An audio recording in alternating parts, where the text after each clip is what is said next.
ஆயுத நீட்சிக்கு அன்போடு வரவேற்கின்றோம் நேர்களே. தபால் நிலையங்களில் அரசாங்கம், மத்திய அரசாங்கம் கங்கை நீரை விற்பனை செய்யக்கூடிய திட்டத்தை சமீபத்தில் தொடங்கி வைத்தது. இதனது விற்பனை, இதற்கு ஒரு பெரிய வரவேற்பு நாடு முழுவதும் கிடைத்து இதனது விற்பனை அதிக அளவில் நடைபெற்று வருகின்றன அப்படின்னு செய்தி கிடைக்கிறது. அதை பல்வேறு வகைப்படுத்தி கங்கை நீர்லயே ரிஷிகேஷ் தண்ணீர் 200 மில்லி 15 ரூபாய், 500 மில்லி 22 ரூபாய், கங்கோத்ரி தண்ணீர் இந்த விலை 35 ரூபாய், 15 ரூபாய் அப்படின்னு வெவ்வேறு வகைகள்ல கங்கை நீர் விற்பனை செய்யப்படுகிறது. இதற்கு ஒரு நல்ல வரவேற்பு நாடு முழுவதும் கிடைத்திருப்பதை பார்க்க முடிகிறது. ஆனால் இதற்கு விமர்சனமும் எழாமல் இல்லை. இந்த மாதிரி கங்கை நீர் விற்பதெல்லாம் அரசு செய்யக்கூடிய ஒரு வேலையா, இது அரசு செய்ய வேண்டிய ஒரு பணியா, இது ஒரு செக்யூலர் ஆக்டாக பார்க்க முடியுமா? ஒரு கங்கை நீர் அப்படிங்கிறது ஒரு மதச்சார்புடைய ஒரு விஷயமாக, இதனது புனிதம் அப்படிங்கிறது ஒரு மதத்தோடு தொடர்புடைய விஷயமாக இருக்க, இதை ஒரு அரசு செய்வது அப்படிங்கிறது, ஒரு செக்யூலர் கான்ஸ்டிடியூஷன்ல இயங்கக்கூடிய அரசு செய்வது அப்படிங்கிறது சரியா அப்படிங்கிற கேள்வி எழுந்திருக்கிறது. சில அமைப்புகள் இன்று போராட்டம் எல்லாம் தமிழ்நாட்டிலையும் நடத்தி இருக்கிறார்கள். தபால் நிலையங்களில் கங்கை நீர் வரவேற்கத்தக்கதா, சர்ச்சைக்குரியதா? விவாதிப்போம். இந்த நிகழ்ச்சியில பெரியாரியராளர் மற்றும் எழுத்தாளர் ஓவியா அவர்கள் இணைகிறார், மற்றும் பாரதிய ஜனதாவுடைய ஊடக பிரிவு தலைவர் பொருளாளர் திரு எஸ்.ஆர். சேகர் அவர்களும் இணைகிறார்கள். இருவரையும் இந்த நிகழ்ச்சிக்கு அன்போடு வரவேற்கின்றேன். திரு ஓவியா அவர்கள்ட்ட தான் நிகழ்ச்சி தொடக்கம் நினைக்கிறேன். இந்த ஒரு கங்கை நீர் அப்படிங்கிறது இந்த மதங்களை தாண்டி இந்திய பண்பாட்டோடு மிக நெருக்கமான ஒரு முக்கிய அடையாளமாக இருக்கக்கூடிய ஒரு விஷயம். இது ஒரு ரெவென்யூ மாடலாக, அரசுக்கு வருமானமும் தரக்கூடிய ஒரு மாடலாக, தங்க விற்பனை, செல்வ மகள் சேமிப்பு, இந்த மாதிரி போஸ்ட் ஆபீஸ் இன்னைக்கு ஒரு பின்னடைவை இன்னைக்கு டெக்னாலஜியில சந்தித்து வருகிறது. ஒரு ரெவென்யூ மாடலாக இது கொண்டு வருகிறது. இதற்கு பலனும் கிடைக்கிறது. அப்படிங்கும் போது இதுல என்ன தவறு இருக்க முடியும்? நீங்க சொன்னதுல ஒரு விஷயத்தை நான் முதல்ல மறுக்க விரும்புறேன். மதத்தை தாண்டி கங்கை என்கின்ற நதி இந்தியாவோட பண்பாட்டோட தொடர்புடையது அப்படிங்கிறதுல எனக்கு உடன்பாடு இல்லை. கங்கை நதி என்பது மதத்தின் அடிப்படையில் தான் தொடர்புபடுத்தப்படுகிறது இந்தியா முழுக்க. இல்லைன்னா இப்ப நம்முடைய காவேரி இருக்கு அப்படின்னு சொன்னா காவேரி வைகை தான் இந்த பகுதியில் தொடர்புள்ளது. கங்கை உத்தரப்பிரதேசத்துக்கோ மேற்கு வங்காளத்துக்கோ பீகாருக்கோ தொடர்புடையது. அது அந்த மக்களுக்கு அது முக்கியத்துவமானது.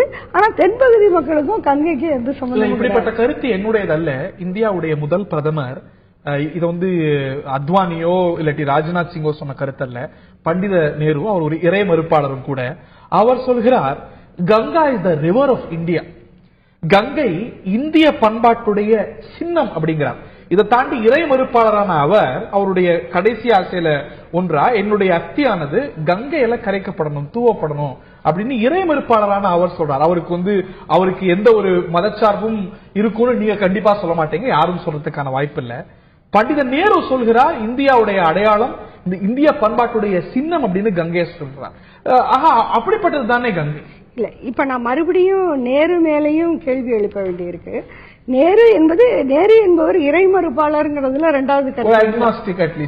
ஆமா, ஆனா நேரு என்பவர் இந்த பிரிட்டிஷ்காரங்கள்ட்ட இருந்து இந்த நாட்டினுடைய அதிகாரம் கைமாறிய பொழுது இந்தியா என்கின்ற அமைப்பை பல்வேறு தேசங்களாக பல்வேறு ராஜாக்கள் கிட்ட இருந்த பெரிய நிலப்பரப்பை ஒன்றுபடுத்த வேண்டிய பணியில இருந்த அந்த பணியை செய்த ஒரு நபர், தலைவர். அவருக்கு கங்கையை இந்தியா முழுக்க நான் சொல்ல வரேன். கங்கை என்கின்ற நதி மட்டும் இல்ல, இன்னும் பல்வேறு கலாச்சார விஷயங்களை அவர்கள் புனைந்து இந்த ஒரு பெரிய நிலப்பரப்பை இணைக்க வேண்டிய அவசியம் அவர்களுக்கு இருந்தது. அதை அவர்கள் செஞ்சதுனால அவங்க சொன்னாங்க. நேரு சொன்னாங்கிறதுக்காக கங்கை இந்தியா முழுக்க ஒரு பண்பாட்டு சின்னம் அப்படிங்கிறது வரலாற்று உண்மையும் அல்ல. அதை நாம் ஏற்றுக்கொள்ள வேண்டிய அவசியம் கூட. இங்க இருந்து தமிழ்நாட்டிலிருந்து, ஆந்திரால இருந்து, இந்தியாவுடைய எல்லா பகுதியில இருந்தும் கங்கை ஸ்தானம் பண்ணணுங்கிறதுக்காக போறாங்க. அப்படி அப்படி வெறுக்கப்பட வேண்டியதா இல்ல அந்நியப்பட வேண்டிய ஒரு விஷயமா கங்கை? இல்ல, நான் இப்ப வெறுப்பின் அடிப்படையில பேசவே இல்லை. இந்தியாவில இருந்து மக்கள் எத்தனையோ பேர் எத்தனையோ ஆர்வங்களுக்காக காசி இதுக்கு மட்டும் இல்ல, இந்த எல்லைகளை தாண்டி கூட போறாங்க. மக்காவுக்கு போறாங்க, மெதினாவுக்கு போறாங்க. இன்னும் சொல்ல போனா கம்யூனிஸ்ட் சித்தாந்தத்தில் ஈடுபாடு கொண்டவர்கள் ரஷ்யா போன்ற நாடுகளுக்கு போய் லெனினோட இதை பார்த்துட்டு வர்றாங்க. இதெல்லாம் மனிதர்களுடைய இயல்பு. இங்க இருந்து அங்க போய் பாக்குறாங்கிற காரணத்தினாலேயே அது இந்த பகுதி மக்களுடைய வரலாற்றோட தொடர்புள்ளதுன்னு சொல்ல முடியாது. ஒரு பக்கம் என்ன வேணா காரணம் இருக்கட்டும், இன்னைக்கு ஒரு அரசுக்கு நல்ல வருவாயும் கொண்டு வருகிறது. அதான் இந்த கேள்விக்கு வருவோம். இது நியாயமான கேள்வி. இப்ப அதை தாண்டி நீங்க அதை பண்பாட்டு சின்னம்னு சொன்னதுனால நான் அதை மறுக்க இருவேறு கருத்து இருக்கிறது.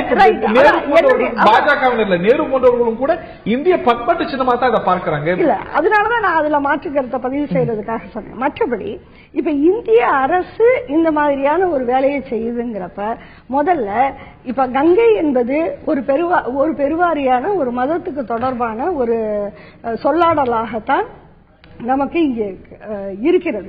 அந்த நேரத்தில் அதனுடைய நீர் ஒரு மத ரீதியாக புனிதமாக கருதப்படக்கூடிய ஒரு விஷயமாக இருக்கும் பொழுது மத்திய அரசு, மதச்சார்பற்ற மத்திய அரசுங்கிறது அதனை இந்த நாட்டு மக்கள் அனைவருக்கும் கொண்டு போய் சேர்க்க வேண்டும் அப்படிங்கிற ஒரு வேலையை செய்யறதுங்கிறது ஒரு ரெவன்யூ மாடலா நம்மளால ஏற்றுக்கொள்ள முடியாது. எப்படி ஒரு அரசாங்கம் டாஸ்மார்க்கு டார்கெட் வைக்கிறத என்னால ஏத்துக்க முடியாதோ அதே மாதிரிதான் அது கங்கா நீரை கொண்டு போய் நான் எல்லா இடத்துக்கும் கொண்டு போறேங்கிறது ஏற்றுக்கொள்ள முடியாது. இன்னொரு கருத்து கேட்டுட்டு நான் மீண்டும் உங்கள்கிட்ட வரேன். இது இப்படி இந்த விற்பனையிலாம் அரசு ஈடுபடணுமா அப்படிங்கிற அடிப்படையான கேள்வி இருக்கு. இது ஒரு செக்யூலர் ஆக்டா அப்படிங்கிற கேள்வியை எழுப்புறாங்க. இதெல்லாம் அரசு வேலை. அடுத்த நாளைக்கு ஒரு பெரிய வரவேற்பு கிடைக்குது அப்படிங்கிறதுக்காக சாமி படம், தாயத்து இதெல்லாம் கூட அரசு விற்க ஆரம்பிச்சிட்டா இல்ல. இதாவது கடவுள் மறுப்பு, மத நம்பிக்கை இல்லாதவர்களுக்கு இந்த விஷயத்துல ஏன் தலையிடுறாங்கன்னு தெரியல. ஒன்று. ரெண்டாவது விஷயம், ஏன்னா இந்த கான்ஸ்டிடியூஷன் ஒரு விஷயம் அதாவது தென்னகத்தில் இருக்கிறவர்கள் கங்கையில நீராடணுங்கிறாங்க, வடகத்தில் இருக்கிறவங்க ராமேஸ்வரத்துல நீராடினாங்க. இந்த நாட்டை ஒருங்கிணைக்கக்கூடிய பல்வேறு விஷயங்கள், மலைகள், நதிகள், ஆறுகள் போன்றவைகள்லாம் இருக்கு. இங்க இவங்க ஒரு விஷயம் இருக்கிறவங்க கங்கையிலையும் வடக்க இருக்கிறவங்க ராமேஸ்வரத்திலையும் நீராடுவது அப்படிங்கிறது ஏதோடு தொடர்புடையது. இந்த நாட்டினுடைய கலாச்சாரத்தோடு, இந்த நாட்டினுடைய பண்பாடு, இந்த நாட்டினுடைய ஒற்றுமையை காப்பதற்காக பல்வேறு 108 மதம் தானே அடிப்படை ஒரு மத கூறு இல்லையா? சரி, இப்ப நான் கேக்குறேன், கான்ஸ்டிடியூஷன் எந்த இடத்துல ரெண்டு விஷயம் கேக்குறேன். ஒண்ணு நதிக்கு மதம் ஏது, இது கலாச்சாரத்தோடு பெண்ணி பணிந்தது. ஜெருசலத்தில் ஓடுவது கிறிஸ்தவ நதி, இதுல மசூதி, அங்க இதுல முஸ்லீமுடைய தளத்தில் ஓடுவது இஸ்லாமிய நதினா பேரு. அது அந்த நாட்டினுடைய கலாச்சாரத்தை மக்களை காவிரி, கோதாவரி, எல்லா நதியும் காவிரி தண்ணீரை வடக்க விப்போம்.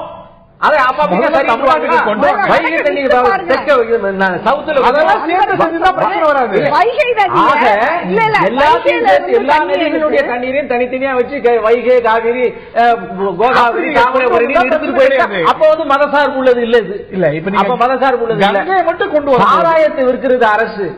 ஆனா இதே மாதிரி இப்ப இஷ்டம் இல்லைன்னா வாங்காதீங்க. இப்ப போஸ்ட் ஆபீஸுக்கு வந்துச்சு, உடனே வித்து போச்சு. மக்களுடைய ஆதரவு,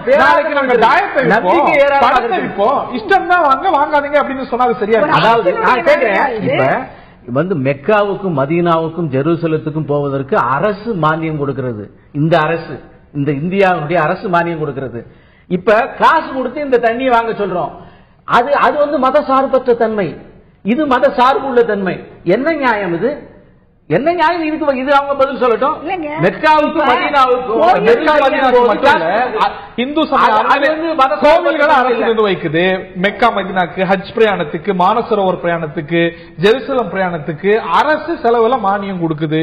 பள்ளிவாசல்களுக்கு இலவச அரிசி கொடுக்குது. கங்கை காசு கொடுத்தா வைக்குது. அன்னதான திட்டம் போடுது. இதெல்லாம் அரசு வேலையா?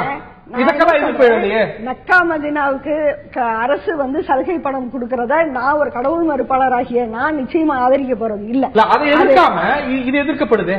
இல்ல இல்ல, இது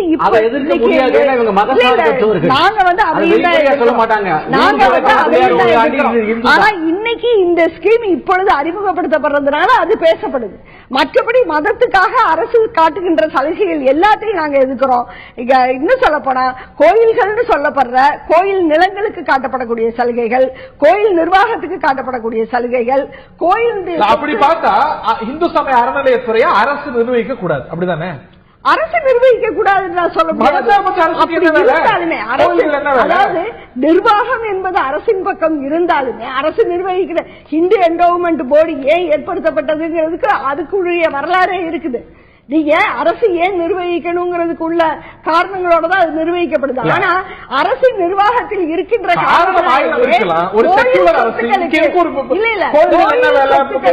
தேவாலயங்கள் என்ன வேலை, மசூதிகள் என்ன வேலை, மசூதியும் தேவாலயங்களும் அவர்களால் தனியாக நிர்ணயிக்கப்படுது. அரசு அங்க போக முடியாது, அந்த உண்டியல்ல கை வைக்க முடியாது.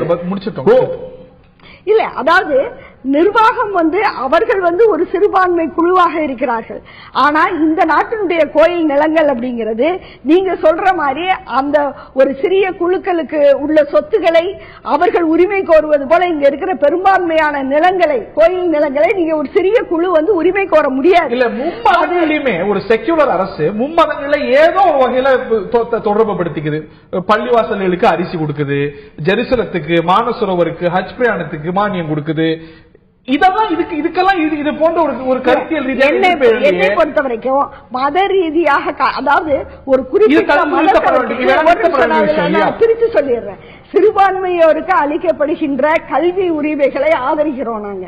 ஆனா அதே நேரத்தில் மதத்திற்காக காட்டப்படக்கூடிய சலுகைகள் எந்த மதத்தவருக்கு காட்டப்படுவதையும் நாங்கள் ஆதரிக்கல.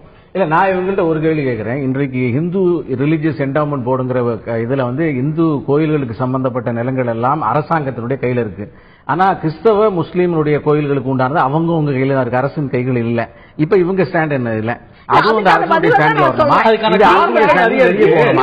அதாவது நீங்க கிறிஸ்தவர்களையோ இஸ்லாமியர்களுடைய சொத்துக்களுக்கான அந்த ஓனர்ஷிப்பை நீங்க ஐடென்டிஃபை பண்ண முடியும். ஆனா இந்துக்கள் அப்படின்னு சொல்லப்படக்கூடிய கோயில் நிலங்கள் அப்படிங்கிறதுக்கு நீங்க சொல்ற மாதிரி ஒரு சிறிய குழுவினுடைய உடைமையாக அதை கருதப்பட முடியாது. அதனாலதான் நீங்க அதாவது இது ஒரு மிக பிரம்மாண்டமான மெஜாரிட்டி சமூகத்தினுடைய சொத்து. அதனால சொல்ல போன பத்மநாபபுரம் கோயில் பிரச்சனையை நீங்க எடுத்துக்கிட்டா கூட நீங்க அதனுடைய வரலாறு அப்படின்னு பாத்தீங்கன்னா அதனுடைய இது போன்ற பிரச்சனை மற்ற இடங்கள் இல்லையாங்கிற கேள்வி இருக்கு. மற்ற இடங்களில் இது போன்ற ஒரு சொத்துக்கள் சார்ந்த பிரச்சனைகள் இல்லவே இல்லையாங்கிற கேள்வி இருக்கு. தாண்டிய கேள்வி கமிங் பேக் டு கங்கா, இது ஒரு பிஞ்ச் ஆஃப் சால்ட்டோட ஒரு சந்தேகத்தோட இயல்பா பார்க்கப்படாதா? இந்த துறையோட கங்கையை சுத்தப்படுத்துறதுக்காக ஒரு துறையா அமைக்கிறீங்க, தமிழ்நாட்டுக்கு மீனவ நலனுக்காக ஒரு துறை அமைக்கணும்னு உத்தரவாதம் கொடுத்தீங்க, அதுக்கு முக்கியத்துவம் இல்லை. கங்காக்காக ஒரு துறை அமைக்கப்படுது. இந்த துறைக்கான அமைச்சர் உமா பாரதி அவர்கள் நீங்க கங்காச்சாரத்தை பிரபலப்படுத்த ஒரு இயக்கமா நடத்திட்டு இருந்தார். அதுல நிச்சயமா அரசுக்கு தபால் நிலையங்கள் குறித்த மாற்றுக்கிறது இருக்கலாம். அந்த இதுல ஒரு இயல்பா ஒரு மத காரணம் அப்படிங்கிறது சேர்ந்திருந்தது. ஒரு இந்து மதத்துடைய ஒரு தூய்மையான அடையாளமா தான் உமா பாரதி ஒரு தனி இயக்கமா செஞ்சிட்டு இருந்தாங்க. அதோட எக்ஸ்டென்ஷனா இது இயல்பா பார்க்கப்படாதா? அதாவது கலாச்சாரம் வேறு, மதம் வேறு. இப்ப இந்தோனேஷியாவுக்கு போனீங்கன்னா அங்க அத்தனை பேரும் இஸ்லாமியர்களாக மாறி இருக்கிறார்கள். ஆனால் இன்னும் ராமாயணம் அங்க நடித்து காண்பிக்கப்படுகிறது 365 நாளும். அவர்கள் மதத்தால் இஸ்லாமியர்கள், கலாச்சாரத்தால் இந்துவை சேர்ந்தவர்கள். அந்த நாட்டினுடைய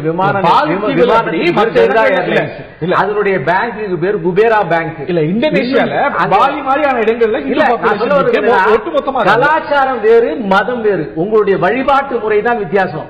இந்த மண்ணில ஆரம்பத்திலிருந்து உங்களுடைய மூதாதையரும் எங்களுடைய மூதாதையரும் ஒண்ணுதான்.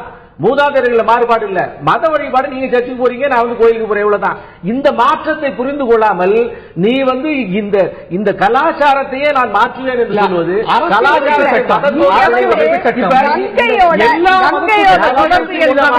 நதிகளை வணங்குகிறோம். இந்த நாட்டினுடைய சாதாரண ஏழை விவசாயி கிராமத்தில் இருக்கிறவன் கங்கையில குளிக்கணும்னு விருப்பப்படுறான். எல்லா மொழிகளையும் மதிப்போன்னு சொல்லுவீங்க, ஆனா சமஸ்கிருத தனி மரியாதை கொடுப்பீங்க. எல்லா நதிகளையும் மதிப்போன்னு சொல்லுவீங்க, ஆனா கங்கை நீரை தூக்கிட்டு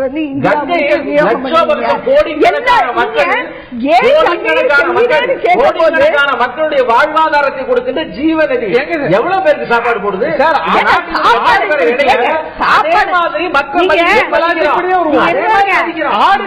காவிரி வழிபடப்படுது, ஏன் காவிரி நீரை கொடுக்கல? அவங்க சொல்றது போல எல்லா மொழிகளுக்கும் முக்கியத்துவம் கொடுப்பேன், கங்கையை தூக்கி வச்சுப்பேங்கிறத போல மற்றதுக்கு நீங்க முக்கியத்துவம் கொடுக்கலையே. இல்லங்க, அது மட்டும் இல்ல, இன்னொரு விஷயமும் நான் சொல்றேன்.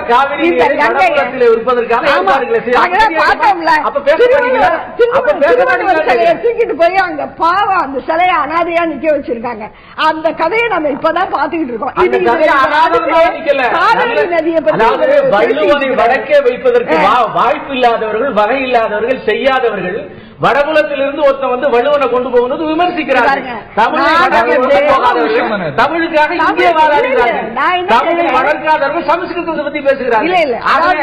என்ன நீங்க சாதனை பண்ணீங்கன்னு சொல்லுங்க. வளர்க்கக்கூடிய ஒரு கவிஞனுடைய சிலை இங்க வச்சா இயல்பா சர்ச்சைகள் எழக்கூடும். அதே போல இங்க திருவள்ளுவருடைய சிலையை ஒரு வட இந்திய எம்பி எடுத்து பிரச்சனை வருது. அதையும் வைக்கல, சமாளிச்சு வைக்கிறாரு. நீங்க திருவள்ளுவரை தூக்கிட்டு போய் அங்க போய் இப்படி அவமானப்படுத்த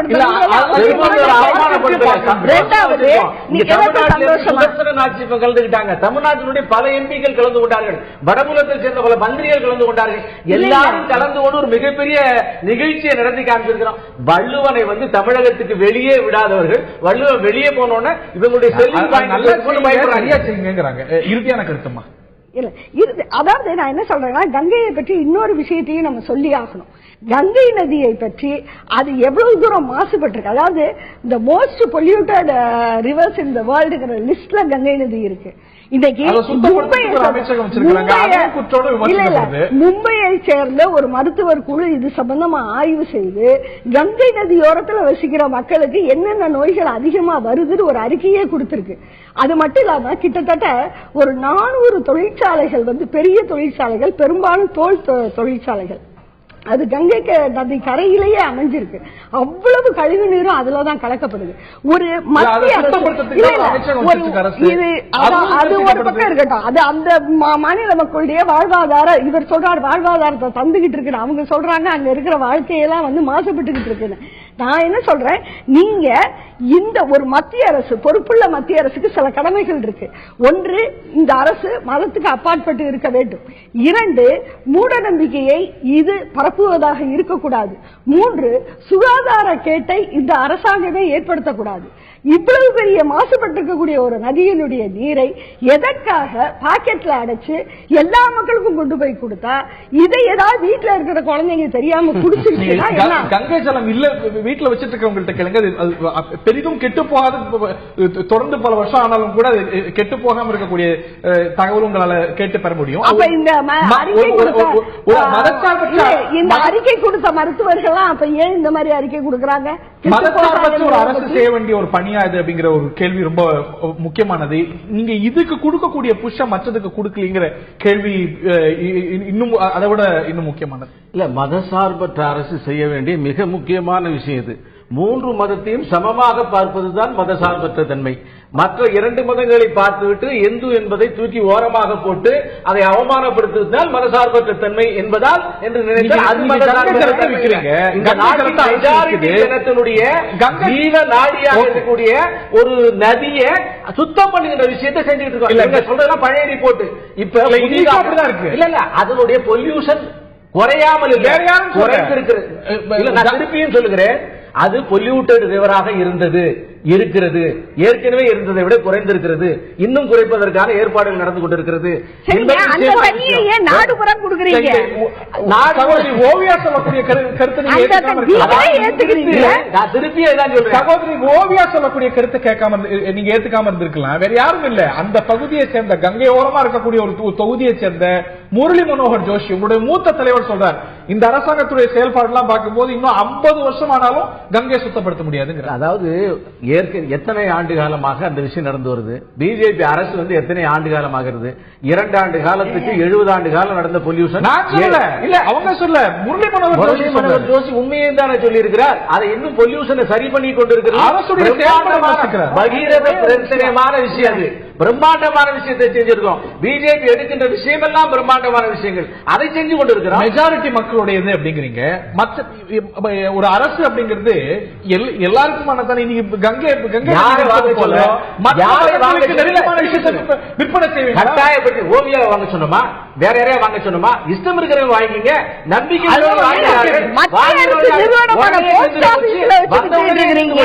அந்த அளவுக்கு மக்கள் ஆர்வமோடு இருக்கிறார்கள்.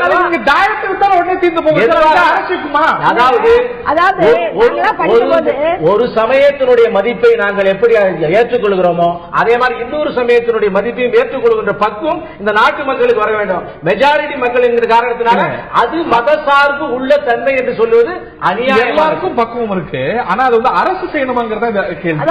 அரசு மானியம்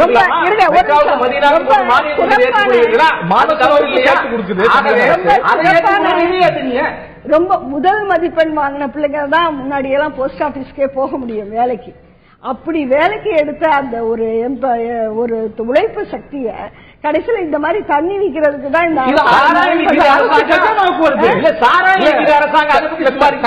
விற்கப்படுது, செல்வ மகள் திட்டம் வந்து கையாளப்படுகிறது. அது போன்று இன்னைக்கு போஸ்ட் ஆபீஸ் ரெவென்யூ குறைஞ்சிட்டு வருது, போஸ்ட் டிபார்ட்மெண்டோட ரெவென்யூ குறைஞ்சிட்டு வருது, அரசு கஜானாவுக்கு வருது. அதற்கான அவ்வளவு ஒரு படித்த நல்ல மேம்பட்ட உழைப்பு சக்தியை வேறு துறைகளுக்கு பயன்படுத்துவதற்கான ஒரு திட்டம் அதே போஸ்ட் ஆபீஸ்ல ஏற்கனவே இருக்கக்கூடிய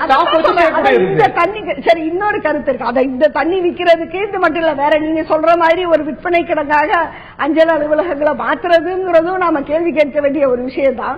இன்னொரு பக்கம் நண்பர் சொன்ன ஒரு விஷயத்துக்கு பதில் சொல்லணும். நானு மதச்சார்பின்மைனா என்னன்னு அவர் ஒரு விளக்கம் சொல்லி இருக்கிறாரு. எல்லா மதத்தையும் ஒரே மாதிரி நடத்துவது அப்படின்னு. இதுக்கு தந்தை பெரியார் அவர்கள் சொன்ன விளக்கத்தை வந்து ஒரு பெண்ணியவாதியா என்னால இப்ப சொல்ல முடியாது, அதனால நான் அதை தவிர்க்கிறேன். ஆனா மத சார்பின்மை என்பது இந்த 3 மதங்களுக்கும் அப்பால் நிற்பதே ஒழிய 3 மதத்தையும் ஒரே மாதிரி நடத்துவது என்ற வரையறைக்குள் வராது. நீங்கள் மதத்துக்கு விலகி அரசு இருக்க வேண்டும். விலகி இருப்பதுன்னா அந்த 3 மதத்தையுமே விமர்சிக்காத ஒரு தன்மை உங்களால செய்ய முடியும். அப்ப இவங்க தனியா நிக்கிறதா அப்படிதான் காமிக்க முடியும் உங்களால. இந்த மாதிரி வேலைகளை